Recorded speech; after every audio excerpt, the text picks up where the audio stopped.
Ayun, mega love shoutout po, Luzon, Visayas, and Republic of Mindanao Province of China ni Digong ang Davao. Ngayon mga kababayan, meron lang po akong gustong reaksyonan patungkol dito kay Marcoleta. Oh, actually, ito mga kababayan, si Marcoleta may panibagong pakulo na naman ngayon. Na kung saan yung pakulo niya ay patungkol daw sa TikTok. Actually, wala naman ako nabalitaan na ibaban ang TikTok sa Philippines. Ang problema lang kasi, ang nakaban yung TikTok sa Amerika. Pero which is, parang binalik naman din yata, no? Kasi, according kasi sa aking nabalitaan sa Amerika, maraming mga Americans na nagrereklamo na doon na daw sila kumikita, no, sa pagpupo sa TikTok, 'di ba? Pagpapa-order sa mga paninda nila sa TikTok, tsaka yung iba mga content creator sa TikTok, doon na din kumikita yung mga endorsement. No, so malaking bagay yung mga nagtitinda, yung mga negosyante, mga content creator. So hindi sila payag na maban ang TikTok sa Amerika. So ngayon may panibagong pakulo itong si Marcoleta. Sa tingin niyo ba mga kababayan, maniniwala pa ba kayo kay Marcoleta? Ito ha, sa totoo lang, speaking of Marcoleta, noong panahon, no, na sumikat itong ban sa TikTok, ban, di umano, yung pagbabawal ng TikTok sa Amerika, sinakyan niya. So ito po mga kababayan, meron pa akong video, no, na ipapanood sa inyo, patungkol nga sa, may pakulo ngayon si Marcoleta para manalo, no, pagka senador. So ito po, pakinggan nyo ha. Kasi pagkatapos po ng bidyong ito, susunugin po natin siya. Ito ha.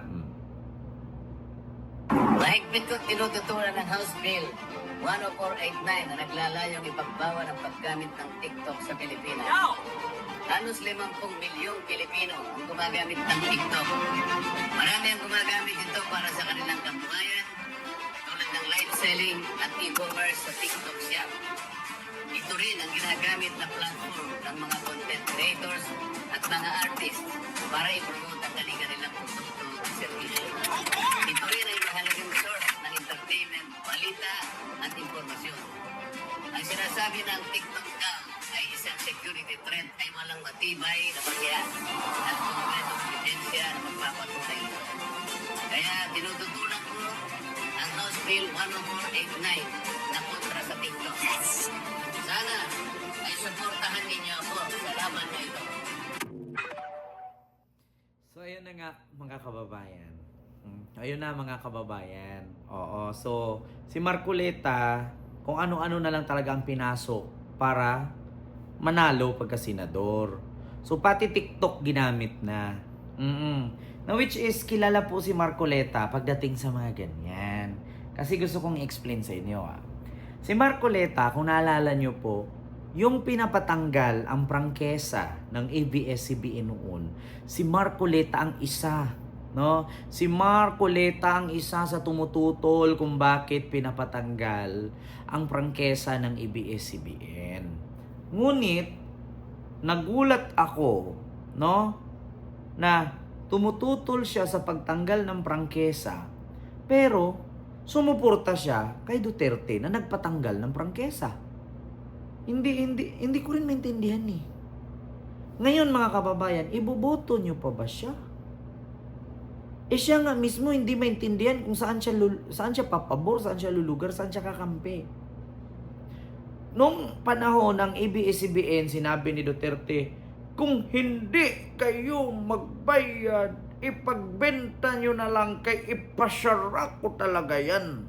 Isa si Marcoleta sa pumuputak. Isa si Marcoleta na tutol na ipatanggal ang prangkisa ng ABS-CBN. Ngunit kalaunan, nagulat ang taong bayan, biglang sumuporta na ayaw ipa-impeach. Alam niyo sa totoo lang, lahat ng pinapatanggal, lahat ng ipapaban, kumakampi si Marcoleta. Pero pag i-suma total mo, sino bang nagpatanggal ng prangkisa ng ABS-CBN? Si Duterte. 'Di ba? Pero kumampi siya kay Duterte.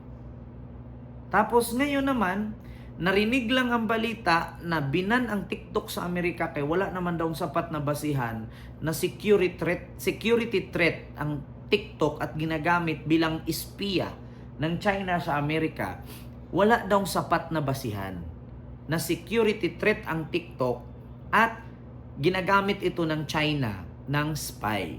So ngayon, ako bilang content creator, alam ko po kung bakit natawag ng Amerika at naaprubahan ng Amerika na binan ang TikTok doon na tinawag nilang spy ng China. Bakit? Pag nag-download ka pa lang ng TikTok, unang download mo ang nakalagay agad, do you agree to download this app? Yes. Tapos, let TikTok access your device. Yes. Let TikTok access your camera. Yes. Let TikTok access your microphone. Yes. And then, bago mo magamit ang TikTok, pipindutin mo lahat yung sinasabi ko. So ngayon, nababasa ng TikTok yung lahat ng details ng phone mo. Pwede nila yung gamitin pang-hack or pang-spy sa mga Pilipino. Unang-una, pwede nilang i-hack doon yung mga bank account mo. Pangalawa, pwede nilang i-hack doon yung mga details mo. Bakit? Kasi may right ang TikTok na i-access yung Google account mo, yung password mo, at yung details mo. Ngayon yan ang binabasihan ng Korte Suprema ng Amerika at hindi masagot-sagot ng TikTok at nagsisinungaling pa ang may-ari ng TikTok. Bakit? Ang sabi nung founder at may-ari ng TikTok na siya ay Singapore national. Ngunit siya ay Chinese. So, wala pa ring lusot, nagsisinungaling pa rin. Singapore national nga siya, pero Chinese siya. Kahit ako, pwede naman ako tumira sa Singapore at mag-apply ako ng citizenship ng Singapore eh. So pag naaprubahan ako ng Singapore, pwede ako maging Singapore national, pero Pilipino ako. So may possibility, Pilipino pa rin ako. So kung gagamitin ako ng Philippines bilang spy para sa Singapore, may possibility na magiging spy ako. Bakit? Pinoy ako. Nag-apply ako ng citizenship sa Singapore. So, Singapore ako, citizen, pero Pinoy pa rin ako. So, ganun ang nangyari sa may-ari ng TikTok na Chinese siya, nag-apply siya ng citizenship sa Singapore, so tinanggap siya bilang Singapore national. Sa mga hindi po nakakaalam, ang mga tao po sa Singapore halo-halo. Merong Bangladesh, merong Indian, may Filipino, may Chinese, may Japanese, may Korean. As long as maaprubahan ka, pwede ka maging citizen sa Singapore. So ngayon, si Marcoleta sabi niya, dito daw sa Philippines, walang sapat na basihan. No, na security threat ang TikTok at spy daw ng China. So, kailan lang nagreklamo ang China na kung bakit ang sabi nila kawalang respeto daw, no, sa may-ari ng TikTok at ng mga consumer, mga creator at mga nagtitinda at negosyante, no, ang Amerika sa pagmamay-ari ng TikTok kasi doon daw kumikita ang mga Americans, no, sa pagtitinda ng mga affiliate, di ba? Yung kanilang mga pag-promote ng product. So kawalang daw yun, kawalang respeto. So bakit nagre-react ang China patungkol sa TikTok? So means to say, nagpapatunay lang na inamin nila na talagang Chinese ang may-ari ng TikTok. Na which is totoo naman. Chinese siyang pinanganak, ngunit nag-apply siya ng citizenship sa Singapore, so pinayagan siya maging Singapore citizen. Kasi nag-apply siya. Kahit naman sino pwede as long as ma-meet mo yung kriteria. 'Di ba? So, ang daming ang Pilipino dyan, nag-apply ng citizenship sa Singapore, nasa Singapore ni. 'Di ba? So, kahit baliktarin mo ang mundo, Chinese pa rin may-ari ng TikTok. So, paano nasabi ni Marcoleta na hindi daw security threat ang TikTok, no, sa Pilipinas kasi wala daw sapat na basihan?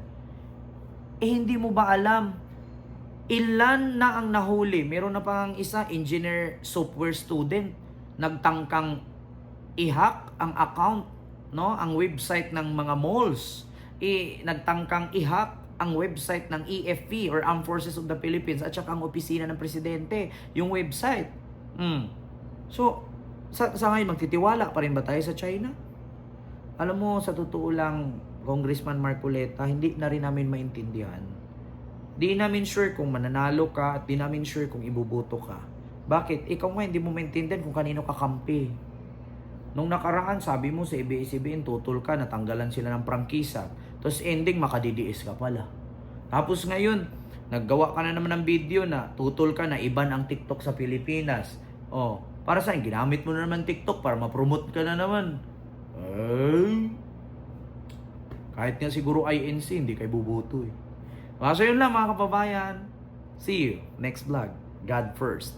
Thank you.